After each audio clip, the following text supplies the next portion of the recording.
আপনি কি অফিসে কাজ করতে করতে বোর হয়ে গেছেন, ছুটি চাইছেন এবং পেড হলিডে? তাহলে কিন্তু এই বেঞ্চ লাইফ যে তেলেগু ওয়েব সিরিজটা সোনি লিভ রিলিজ করেছে সেইটা একবার দেখুন। সত্যি বলতে গেলে কি যারা অফিসে কাজ করেন এবং কাজ করতে করতে ফার্স্ট্রেটেড হয়ে পড়েছেন তাদের জন্য এই সিনেমাটা, এই যে ওয়েব সিরিজটা সেটা কিন্তু বেশ উপযুক্ত। 5টা এপিসোডের ওয়েব সিরিজ এবং 35 থেকে 35 মিনিটের মধ্যে এই ওয়েব সিরিজ। এর গল্প হচ্ছে 3জন এখানে বন্ধু, একজন মেয়ে এবং বাকি 2জন ছেলে। তো তারা একই অফিসে কাজ করে এবং তারা 3জনই বেঞ্চ লাইফ চায়। বেঞ্চ লাইফ মানে হচ্ছে পেড হলিডে। আপনাকে কোম্পানি পুরো মাসের স্যালারি দেবে, কিন্তু আপনাকে কোনো কাজ করতে হবে না, মানে কোনো প্রজেক্টে আপনাকে ইনভলভ হতে হবে না। অফিসে আসুন আর না আসুন আপনি নিশ্চিন্তে স্যালারি পেয়ে যাবেন। এরকমই সত্যিকারের লাইফ চাই। এবং এই 3জন কেন এই লাইফ চাইছে, তাদের আলাদা আলাদা উদ্দেশ্য, আলটিমেটলি তাদের এই উদ্দেশ্য পূরণ হয় কিনা বা বেঞ্চ লাইফ নেওয়ার পর তাদের জীবনটা কিরকম হয়, এটাই এই ওয়েব সিরিজ জুড়ে দেখানো হয়েছে। এই ওয়েব সিরিজটা না পুরো কমেডির মোড়কে রাখা হয়েছে, এইটা হচ্ছে খুব ভালো।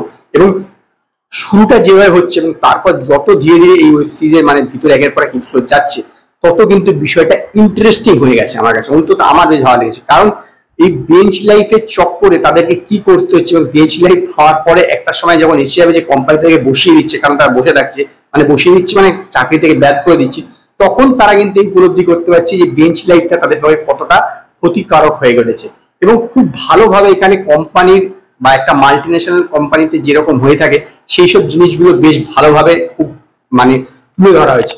অভিনয়ের কথা বললে বৈভব রেড্ডি খুব ভালো কাজ করেছে। যে এখানে একজন ফার্স্ট্রেটেড লোক, সে সবসময় বেঞ্চ লাইফ চাইছে কিন্তু সবাই পেয়ে যাচ্ছে, সে পাচ্ছে না।